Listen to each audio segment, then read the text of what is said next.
Detente un momento. ¿Alguna vez has sentido en tu interior la certeza de que el Espíritu Santo está en tu vida, pero al mismo tiempo has anhelado una confirmación más clara? ¿Has buscado señales, evidencias, algo que te haga saber sin duda alguna que su presencia es real en ti? Déjame decirte algo. Si has llegado hasta aquí, no es casualidad.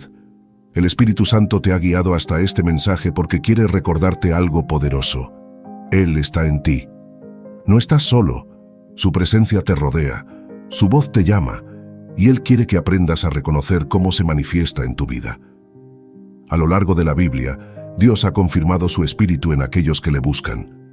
No siempre con un trueno del cielo ni con un fuego visible, pero sí con señales claras, con cambios internos profundos y con un poder transformador que no deja dudas. Hoy vamos a descubrir cómo el Espíritu Santo confirma su presencia en un creyente, para que puedas caminar con plena seguridad de que Él está contigo, te guía y te respalda en cada paso.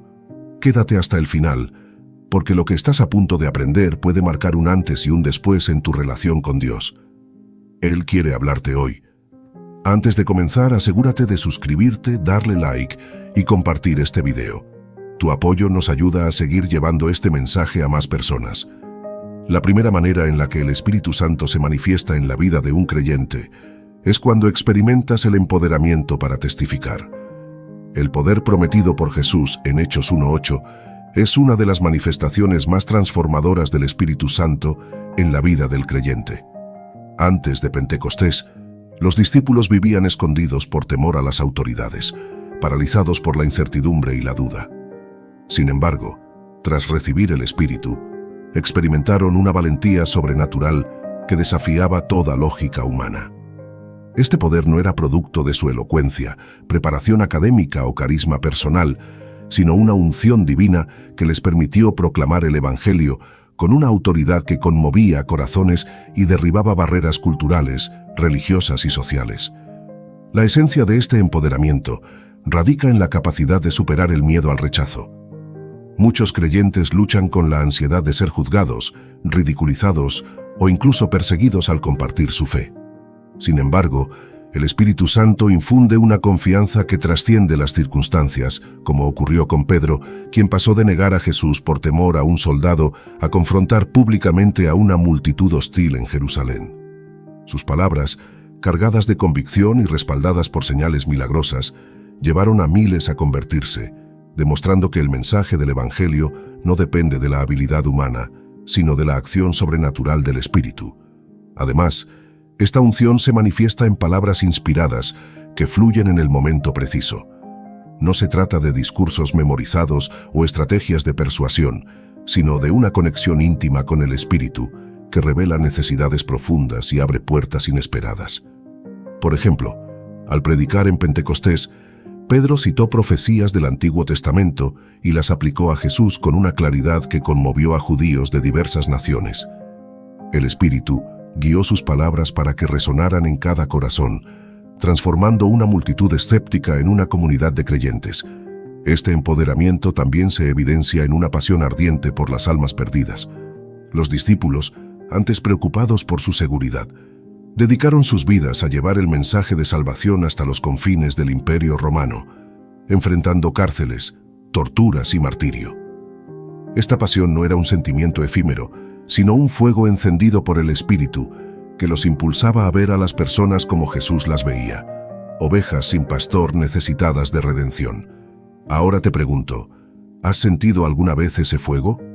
¿Has tenido momentos en los que supiste con certeza que Dios te estaba usando para hablarle a alguien? Si es así, esa es una confirmación de que el Espíritu Santo está en ti. Él te está llamando a ser su testigo, a no callar, a hablar con valentía y amor. La segunda manera en la que el creyente experimenta la manifestación del poder del Espíritu Santo es a través de la enseñanza y la revelación de la verdad.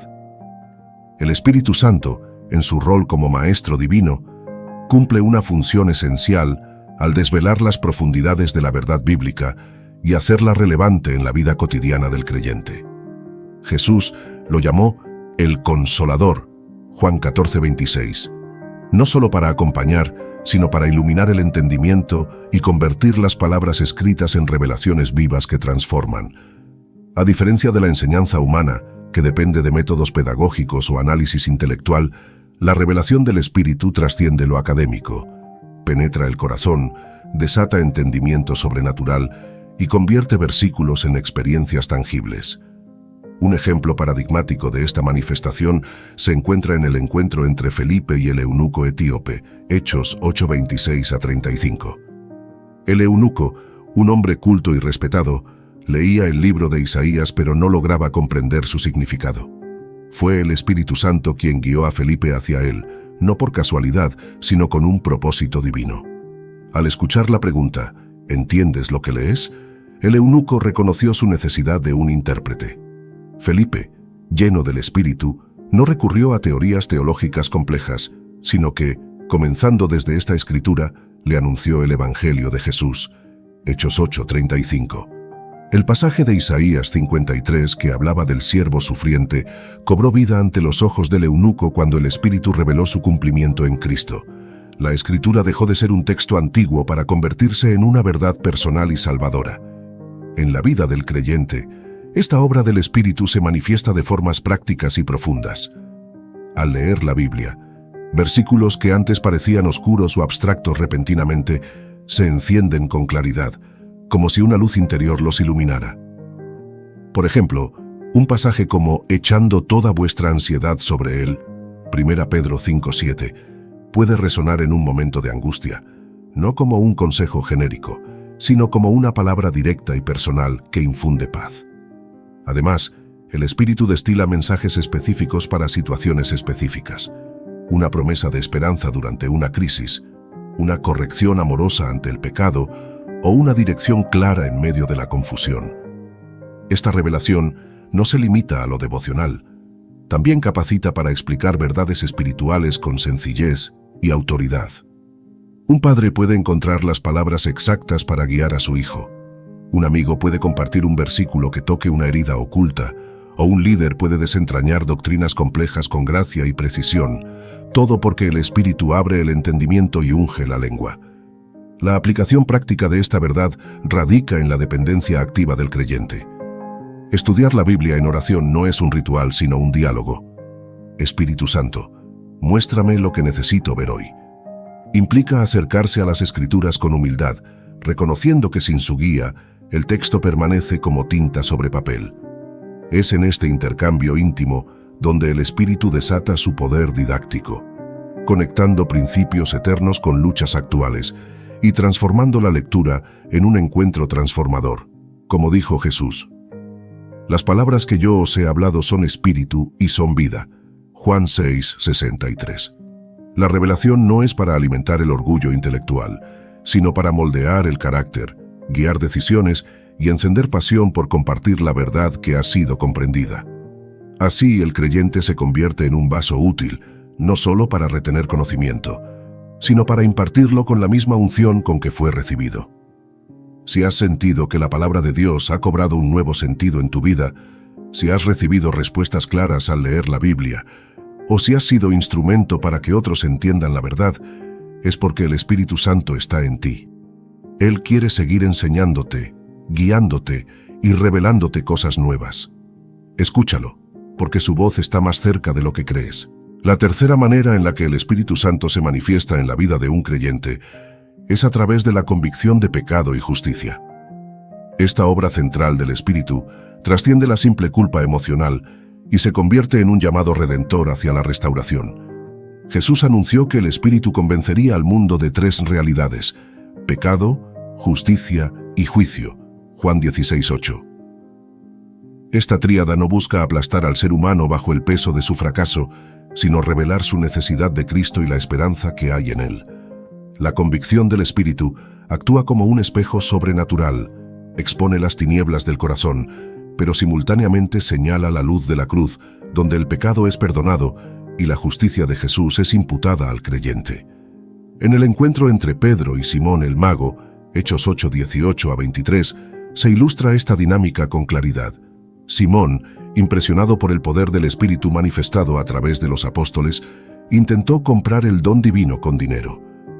Pedro, guiado por el Espíritu, discernió la ambición oculta en su corazón y lo confrontó con severidad. Tu dinero perezca contigo, porque has pensado que el don de Dios se obtiene con dinero. La reprensión fue tan directa que Simón, aterrado, rogó: Rogad vosotros al Señor por mí. Este episodio muestra cómo el Espíritu Santo no solo revela el pecado, en este caso, avaricia y manipulación, sino que también ofrece un camino de arrepentimiento. La convicción no terminó en condenación, sino en una oportunidad para Simón de buscar gracia. En la vida del creyente, esta obra se manifiesta primero como una sensación de incomodidad santa ante el pecado. Lo que antes podía justificarse o ignorarse, una mentira pequeña, un resentimiento arraigado, una mirada impura, comienza a generar inquietud. El Espíritu actúa como un testigo fiel, recordando las palabras de Jesús, Juan 14:26, y confrontando las áreas de desobediencia. Esta incomodidad no es ansiedad paralizante, sino un llamado amoroso a la transparencia. Por ejemplo, un creyente que solía criticar en secreto a otros puede sentir convicción al escuchar un sermón sobre la lengua, no como acusación, sino como invitación a sanar sus relaciones. El segundo paso es un deseo genuino de confesar y cambiar. La verdadera convicción del Espíritu no produce vergüenza que esconde, sino humildad que abre el corazón ante Dios, y cuando es necesario, ante otros. Santiago 5:16 insta a confesar vuestras faltas unos a otros, no para humillación pública, sino para sanidad comunitaria. Un joven atrapado en adicciones, bajo la convicción del Espíritu, podría encontrar valor para admitir su lucha a un líder de confianza, iniciando así un camino de libertad. La confesión auténtica no es un fin en sí misma, sino un puente hacia la transformación. Finalmente, la convicción culmina en paz al recibir perdón. La seguridad de ser perdonado no se basa en emociones, sino en la promesa de 1 Juan 1:9. Si confesamos nuestros pecados, Él es fiel y justo para perdonarnos. Esta paz no es ausencia de consecuencias, sino certeza de que la justicia de Cristo cubre toda falta. Como el hijo pródigo que regresa a casa, el creyente experimenta el abrazo del Padre, no como quien minimiza el pecado, sino como quien lo redime con amor inagotable. Pero escucha bien, Dios no solo te muestra lo que está mal, también te da paz cuando te arrepientes. Él no te deja en el peso del pecado, sino que te levanta con su amor. Cuando corres a su gracia, Él no te rechaza, Él te recibe. Así que no huyas, no resistas su voz. Si el Espíritu Santo te está mostrando algo en este momento, ríndelo a Dios. Pide perdón, busca restauración, permite que Él haga su obra en ti, porque cada vez que el Espíritu Santo te corrige, no es un castigo, es una prueba de su amor. La cuarta manera en la que el Espíritu Santo se manifiesta en la vida del creyente es a través de la intercesión sobrenatural definida en Romanos 8:26 por Pablo. Es una de las descripciones más profundas y misteriosas del Espíritu Santo en la vida del creyente. No se trata de oraciones estructuradas, estrategias humanas ni repeticiones religiosas, sino de una unión divina que trasciende el lenguaje y la inteligencia. En momentos de angustia, confusión o incapacidad para expresar lo que el alma necesita, el Espíritu asume el papel de intercesor, traduciendo los anhelos más hondos del corazón en gemidos que llegan al cielo. Estos gemidos indecibles no son simples expresiones emocionales, sino una alineación con la voluntad de Dios, capaz de trascender las tinieblas y desencadenar respuestas que la inteligencia humana no puede anticipar. Esta realidad se refleja fuertemente en la experiencia de Ana, la madre de Samuel. 1 Samuel 1:10-17.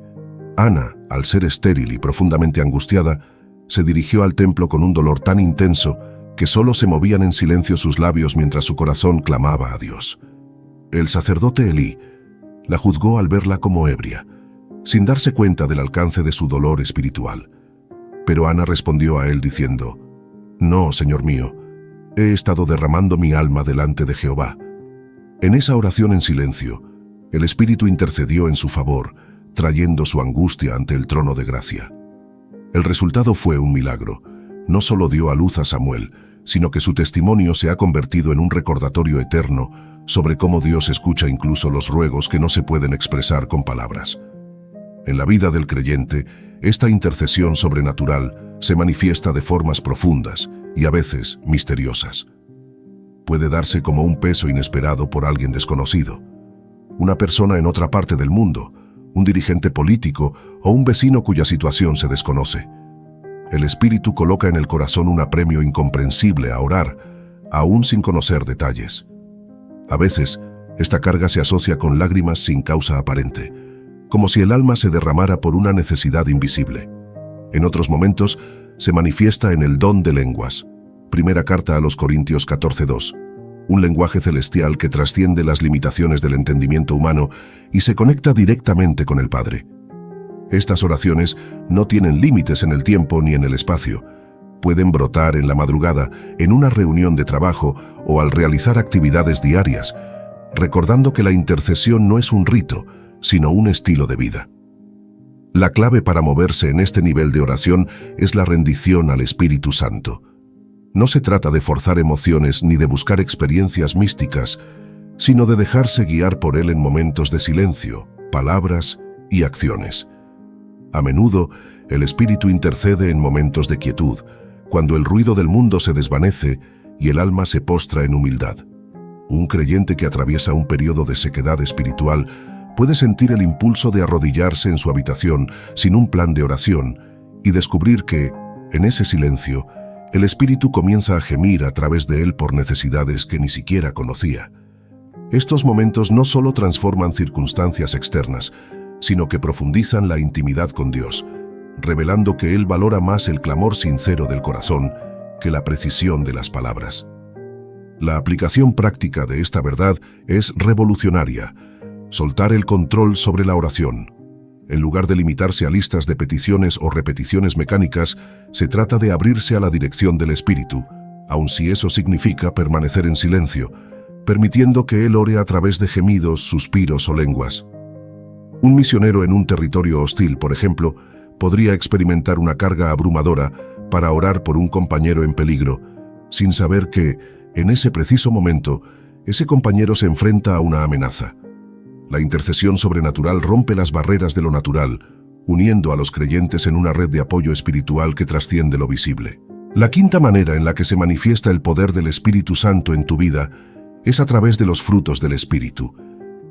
La producción del fruto espiritual, descrito en Gálatas 5:22-23, es una evidencia tangible de la morada del Espíritu Santo en el creyente, un proceso de transformación que convierte corazones egoístas en reflejos vivos del carácter de Cristo.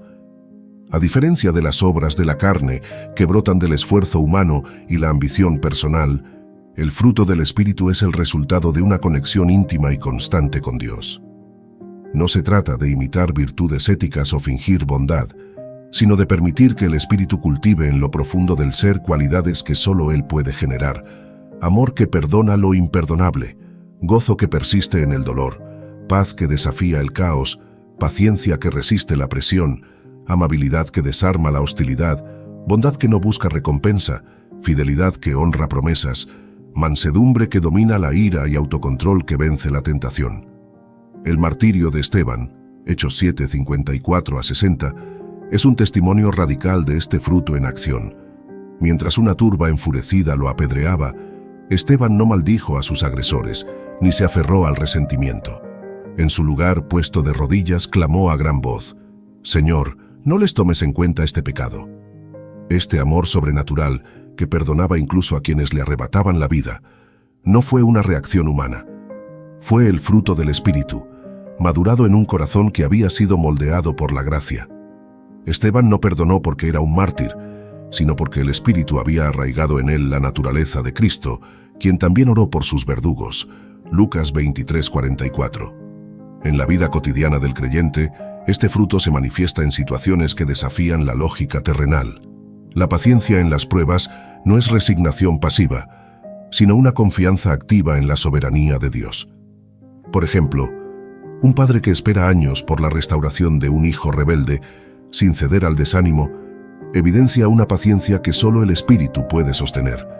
El amor hacia personas difíciles, como un jefe abusivo un cónyuge herido o un vecino conflictivo, no surge de sentimientos cálidos, sino de la capacidad del Espíritu para amar a través del creyente, incluso cuando las emociones humanas se agotan. Este amor se demuestra en acciones concretas: escuchar sin juzgar, servir sin esperar reciprocidad o bendecir a quien maldice. El autocontrol en tentaciones, quizás la manifestación más combativa del fruto, revela la victoria del Espíritu sobre la carne. Un joven que huye de la pornografía no por miedo al castigo, sino por convicción interna. Una mujer que resiste el chisme en su lugar de trabajo, eligiendo guardar silencio. Un adicto en recuperación que rechaza una recaída, no por fuerza de voluntad, sino por dependencia divina. Estos actos son batallas ganadas en lo invisible, donde el Espíritu fortalece lo débil y convierte las debilidades en testimonios de libertad.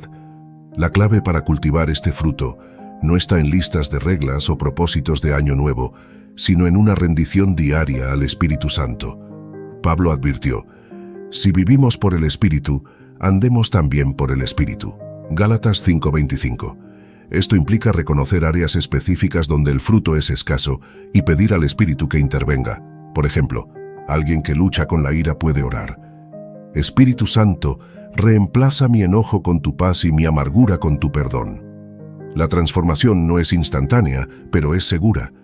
Así como un árbol frutal no da cosecha en un día, el carácter cristiano se desarrolla mediante la poda, el riego constante de la palabra y la luz de la comunión con Dios. La aplicación práctica es tanto sencilla como profunda: identificar frutos débiles y clamar por la savia divina. Un creyente puede notar que su gozo se ha secado ante las circunstancias, o que su mansedumbre se resquebraja bajo presión. En lugar de esforzarse por aceptar dichas virtudes, debe acudir al Espíritu en oración honesta: Señor, no puedo amar a mi enemigo, pero tú puedes amarlo a través de mí.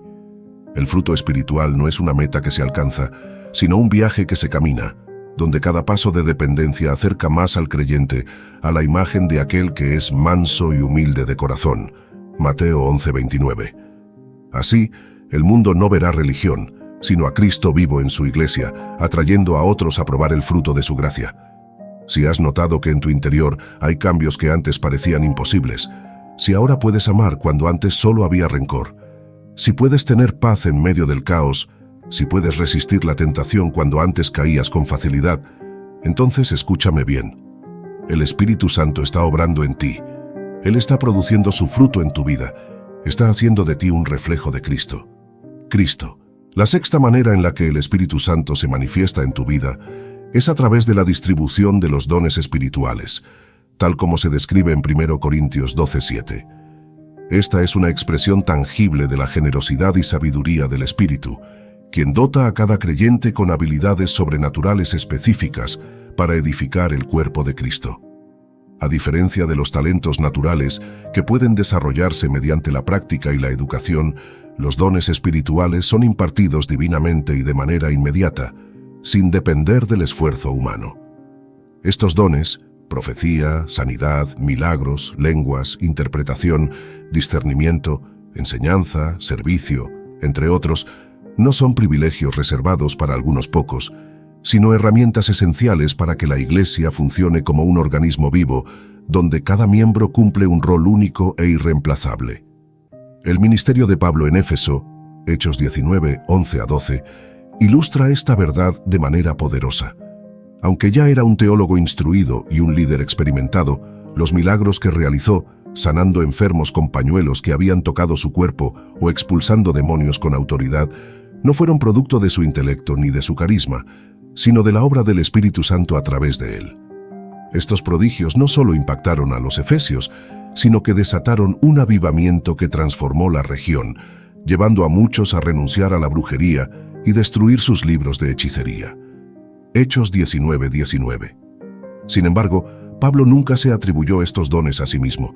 Siempre enfatizó que eran las señales de un apóstol. 2 Corintios 12:12. Evidencias de la gracia de Dios para confirmar el mensaje del Evangelio. En la vida del creyente, la manifestación de los dones espirituales puede presentarse de manera inesperada. Una persona que nunca ha enseñado puede descubrir una capacidad repentina para explicar las Escrituras con claridad, inspirando a otros a profundizar en la fe. Alguien que jamás imaginó liderar puede sentir una unción para guiar grupos pequeños, promoviendo unidad y propósito en tiempos de incertidumbre. Otros experimentan palabras de conocimiento que revelan detalles ocultos sobre enfermedades, conflictos familiares o necesidades no expresadas, convirtiéndose en instrumentos de sanidad y reconciliación. Estos dones no se limitan a los grandes milagros. Incluso el servicio humilde, la administración sabia o la capacidad de animar a otros son expresiones igualmente valiosas del Espíritu. Romanos 12, 6-8. La clave para operar en estos dones radica en comprender que son herramientas colectivas, no logros personales. Pablo advirtió a los corintios que los dones sin amor son como metal que resuena o címbalo que retiñe. Primera carta a los Corintios 13:1. Un creyente aislado podría usar el don de profecía para llamar la atención o el de sanidad para obtener reconocimiento, distorsionando su verdadero propósito. Sin embargo, cuando los dones se ejercen en comunidad, bajo la supervisión de líderes maduros y en armonía con otros miembros, se convierten en un testimonio poderoso de la unidad del cuerpo de Cristo. Un equipo de alabanza donde cada músico fluye en su don específico genera una atmósfera en la que el Espíritu se mueve. Una iglesia que combina los dones de misericordia, enseñanza y ayuda práctica se transforma en un refugio para los quebrantados. La aplicación práctica es clara: descubrir y ejercitar los dones en comunidad. Esto implica explorar diferentes áreas de servicio, recibir retroalimentación de otros creyentes y someterse a la dirección de la iglesia local. Un joven con un llamado a la predicación debe comenzar compartiendo devocionales en grupos pequeños, permitiendo que líderes confirmen y pulan su don. Una mujer con el don de sanidad podría unirse a un equipo de intercesión, alineando sus oraciones con las necesidades de la congregación. Incluso los dones aparentemente menores, como la hospitalidad o la administración, son esenciales para que la iglesia funcione como un cuerpo saludable. Sin embargo, este proceso requiere humildad y dependencia del Espíritu Santo. Los dones no son trofeos que se exhiben, sino regalos que se usan con reverencia. Pablo exhortó a Timoteo: «Aviva el fuego del don de Dios que está en ti». 2 Timoteo 1:6. Esto implica orar por mayor unción, estudiar la palabra para evitar desviaciones y mantenerse sensibles a la dirección del Espíritu. Un don mal administrado, como el de lenguas usado sin orden en un culto, puede generar confusión en lugar de edificación. Pero cuando se ejerce bajo la guía divina y el amor fraternal, incluso el don más discreto puede desencadenar transformaciones eternas. Si has sentido una carga fuerte en tu corazón por orar por los enfermos, si has recibido palabras de conocimiento que han impactado a otros, si has sentido un fuego especial al enseñar la palabra, no lo ignores. Es una señal de que el Espíritu Santo está distribuyendo dones en tu vida. El Espíritu Santo no es solo un concepto, no es una emoción pasajera ni una idea abstracta. Él es real. Es una persona viva y poderosa que habita en cada creyente. Su presencia en tu vida no es silenciosa ni inactiva, sino que se manifiesta de manera tangible, transformadora y sobrenatural. Jesús lo prometió en Juan 14:17. El Espíritu de verdad estará en vosotros, y si Él está en ti, su poder debe ser evidente. No puedes vivir igual, porque su presencia te guía, te santifica, te corrige y te empodera.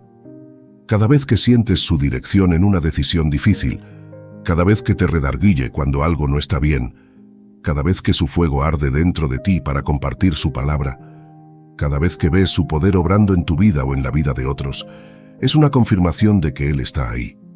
El Espíritu Santo no está en tu vida para ser ignorado, sino para manifestarse. Él no vino a habitar en ti para ser un espectador, sino para moverse con poder en tu caminar diario. Sus manifestaciones no son aleatorias, tienen un propósito eterno: edificarte, fortalecer la iglesia y expandir el reino de Dios. No apagues su voz, no ignores su dirección. Si el Espíritu Santo te está llamando a una vida más profunda con Él, responde. Déjate guiar, permite que su fuego arda en ti, vive cada día con la certeza de que su presencia está obrando. Ora con fe: Espíritu Santo, lléname de tu poder y sensibilidad. Que tu presencia se manifieste en mi vida de manera clara, que mi corazón sea un altar donde tú te glorifiques. Hazme un instrumento para bendecir a otros y para llevar tu verdad con autoridad. Usa mi vida para que tu reino se expanda. Amén. No dudes más. Si has visto estas señales en tu vida, es porque el Espíritu Santo ya está en ti.